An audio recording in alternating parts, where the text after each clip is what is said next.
What is your innovative answer for perfect, maintainable, and available energy? I think supplanting the baseload model of enormous generators, transmission lines, and conveyance lines dealing with the entirety of the energy ought to be changed. I think a hugely circulated model of age, essentially of wind and PV, counting housetop exhibits, and capacity coordinated into little lattices each equipped for confining from the network above them, and taking care of the matrix above when there is abundance age underneath and inadequacy above. Every small-scale lattice would have the option to have adequate age and capacity ability to work hours or days disengaged from the network above. Every smaller than expected matrix could contain quite a few miniature frameworks underneath each, likewise fit for working hours or days detached from the scaled-down network above them. Yet, the entire framework would be modified to give shared equal, same level in the organization, and, vertical and descending in the circulation plan, support inside the organization. That would keep most clients' meters showing deals of energy regardless of what interruptions may influence the framework. Or then again, if the client claimed the PV age, they would have continuous force notwithstanding network disturbances. The entire organization would have shrewd lattice innovation and would consequently have the option to utilize client-based capacity from Powerwall battery, inverter frameworks, EVs, and water radiators to help the utility. The homegrown boiling water put away in homes and organizations over a local area is a huge warm stockpiling system.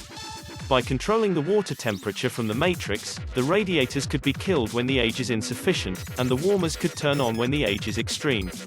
Any huge water warmer with a hardening valve can shift in temperature, give or take 15 or 20 degrees F, or more, with no burden to the mortgage holder or business.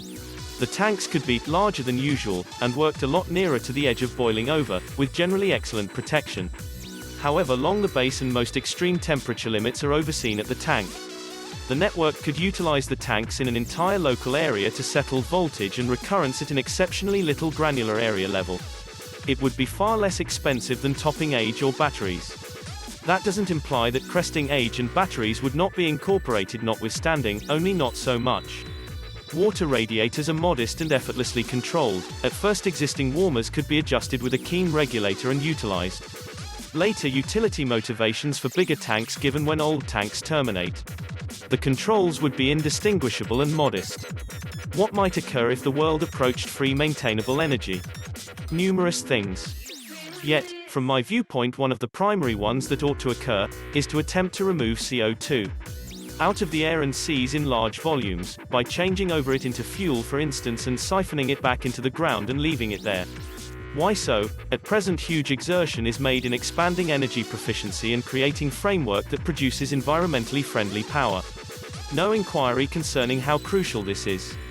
In any case, for a happy time, it will for the most part help to begin to decelerate the development pace of CO2 outflows into the environment. Look into Keeling curve. In March 2016, the convergence of CO2 in the air outperformed the line of 400 sections for each million ppm. As Andrew Friedman persuasively expressed in one of his articles, the last time there was this much carbon dioxide, CO2, in the Earth's environment, current people didn't exist. Mega-toothed sharks slinked the seas, the world's oceans were up to 100 feet higher than they are today, and the worldwide normal surface temperature was up to 11 degrees Fahrenheit hotter than it is presently. So regardless of whether sometime we figure out how to keep the CO2 levels from rising, staying level, the levels we are now at today are just excessively high as to have the option to keep away from some significant difficulty. Remember, in more than 800,000 years CO2 levels vacillated somewhere in the range of 200 and 300 ppm. Look into environmental change criticism circles. In the event that it took humankind around 200 years to consume the put-away carbon that required a long time to gather, free reasonable energy may address an approach to apply a sped-up switch pattern and subsequently have a shot at restricting the harm done. I figure we will actually want to do this just once combination power gets marketed and is moderate. This will take some time. On another note, free maintainable energy implies we can change over practically as much moistness noticeable all around into consumable water. We can likewise change over the CO2 into fuel, yet in addition into plastics. The far-reaching influence of these things alone would be enormous.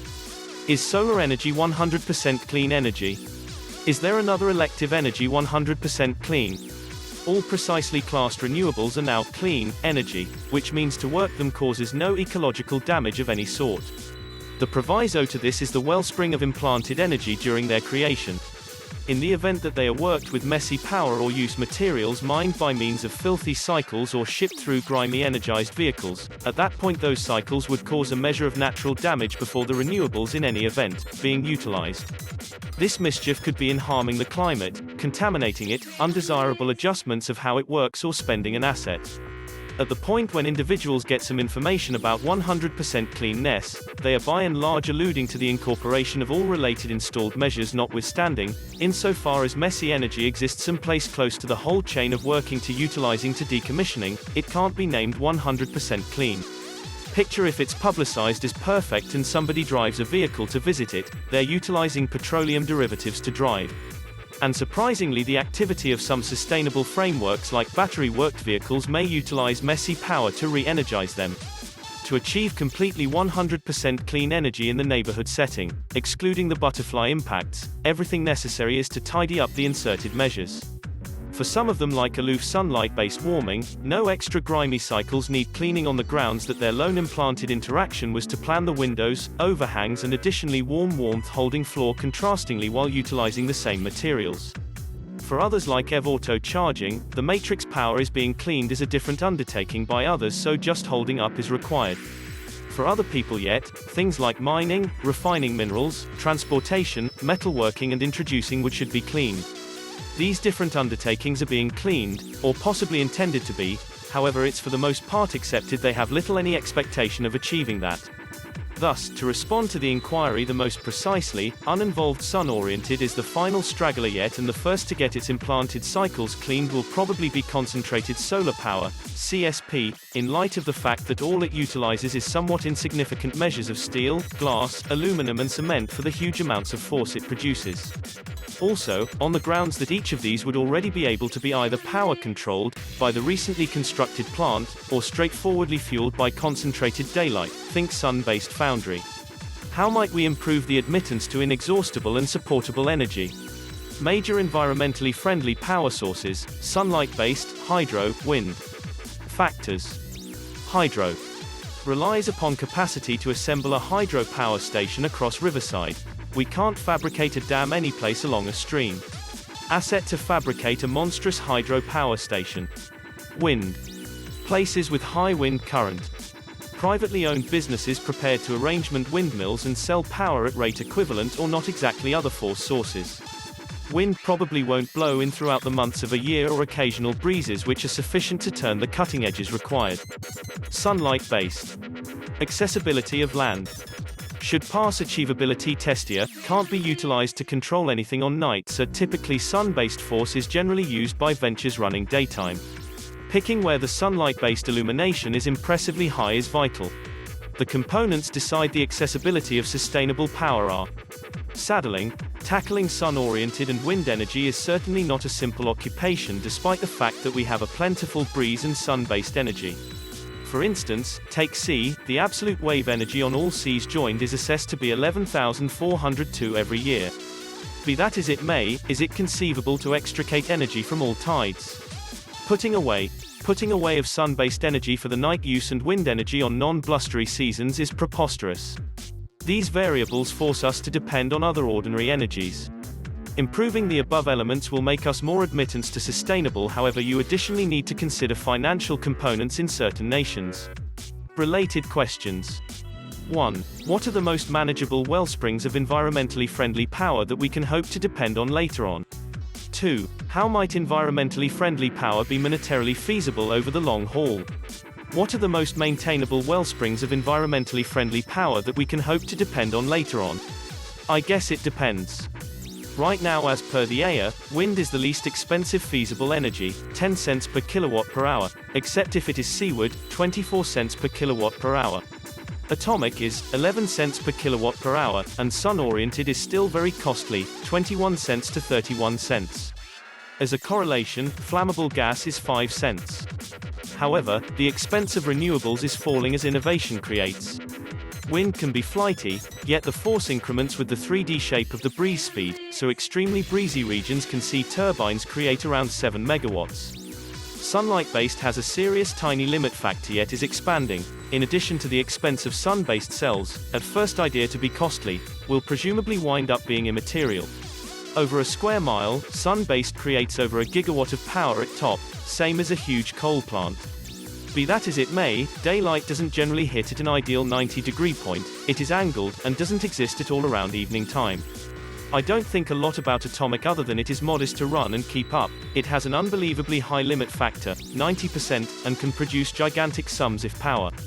However, atomic has gigantically high capital and another atomic plant is extravagant. In addition to, atomic is as yet a messy word to a many individual. Could sunlight-based energy totally supplant any remaining sorts of energy? Indeed, however, as a down-to-earth matter, the imaginable answer for petroleum derivatives and their effect on environment is around 50-50 breeze and sun-based. I make a qualification in each message about utility-scale wind and sun-powered, around 50 MWs, $50 million and about a half square mile for sun-oriented. Late in 2017 the expense of utility-scale wind and sun-oriented dropped considerably, and now it is less expensive to construct new utility-scale wind and sun-based wherever on the planet, and undercut the expensive force from existing fossil and atomic plants, and a large portion of the other existing assets, including hydropower, biomass and geothermal. For the proportion to be substantially more than half sun-powered, the expense of sun-oriented in addition to capacity would need to be less expensive than the expense of twist alone. Seaward wind and housetop sun-powered will both assume a part. Nor are adequately modest to dislodge every one of the petroleum derivatives we need to uproot in the time span we need to dislodge them. The lone other asset which is without carbon, and sufficiently modest to legitimize supplanting the current blend, is effectiveness. Effectiveness merits significantly more consideration, yet I will not invest the energy on it for this answer.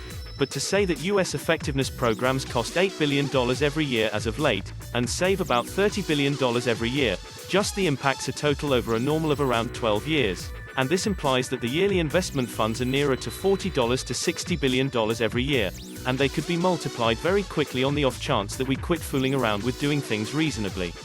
Proficiency is more diligently to discuss, to instruct, and to carry out. Along these lines, on the off chance that we talk about an answer which depends completely on wind and sun-based, and some extra productivity completes, it will be better. The US furthermore, the world can supplant all their petroleum derivatives, including every one of the synthetic feedstocks and plastics and other non-energy purposes we utilize non-renewable energy sources for, with about 3% of all the dry land on the 6 occupied mainlands. There might be a few nations with bigger or more modest requirements, yet that simply implies they either need to purchase or sell some energy, or construct a bigger or more modest part of their property with wind and sun-oriented. All wind ranches are double-use lands. Housetop sun-based is obviously a double-use.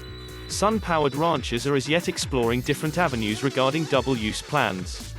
This is a ton of land, yet it is not really an unimaginable undertaking. 100% sustainable power will bring down the world's expense of all energy. It will take out large number of passings consistently from petroleum product contamination, and countless specialists' visits and medical clinic trips additionally because of non-renewable energy source contamination. It will make a considerable new financial lift which the world unquestionably needs. Furthermore, it will tackle an Earth-wide temperature boost. In the US we need to fabricate 100,000 to 120,000 MWs of new wind and sun-based each year for a very long time. We could take longer, however that submits us to more prominent environment impacts that can't be turned around. It is difficult to characterize a way which moves much slower. The US was relied upon to twofold the measure of wind worked in 2019, in 2020, and to expand the measure of wind half more than 2019. This was before the infection, so we don't have the foggiest idea how much postpone will result. Yet, it means that how things are beginning to respond to the significant value changes. They are likely happening quicker in different nations without the schizophrenic responses to modest clean energy that the US furthermore, a couple of different nations show. The extended pace of development in the US for 2020 would be 33% of the rate expected to end petroleum products by 2040. I don't actually comprehend why such countless individuals focus on sun-powered without thinking about wind also. Inside the natural development, there are 100 individuals attempting to advance roof sunlight based for each one attempting to advance utility-scale wind or sun-powered, and 10 of those for each one individual chipping away at proficiency. but proficiency cuts twice as much carbon as wind in addition to sunlight-based joined as of late, more the further back we go. With some lucky and a ton of difficult work, wind and sun-oriented will surpass proficiency in a couple of more years. It is very impossible that any bigger value relationship movements will occur. Wind and sunlight-based will get a somewhat less expensive and somewhat better. Petroleum products could be required to get more costly, however in the event that we construct wind and sun-based quick sufficient it will keep non-renewable energy source costs low. We're seeing a touch of that correct now as the infection has discouraged petroleum product utilization. Electric vehicles are simply beginning to become basic enough that individuals will view them appropriately. They are less expensive than gas vehicles to fuel and to keep up, and soon they will be less expensive to purchase. Electric warmth siphons are less expensive than heaters to possess and work. This is all acceptable change. Individuals who have been battling it for quite a long time will not stop. However, they are plainly losing, and we ought to invest more energy contemplating every one of the beneficial things that will result from the economic future we should all be anxious to construct. Only for instance, what will individuals do battle over, in the event that we don't need to battle about petroleum derivatives? Answer: yes, sun-based energy is practically the ideal type of energy aside from that the sun doesn't sparkle 24 hours every day. The expense and proficiency of sunlight-based boards is improving consistently, and they are as of now the least expensive type of energy, without exception. Battery innovation is improving and getting less expensive too, and a huge enough bank of batteries will store sufficient sunlight-based energy acquired during the day to control a similar framework short-term, possibly dislodging any remaining types of energy age. With this focus is above accepted that solar is the best arrangement.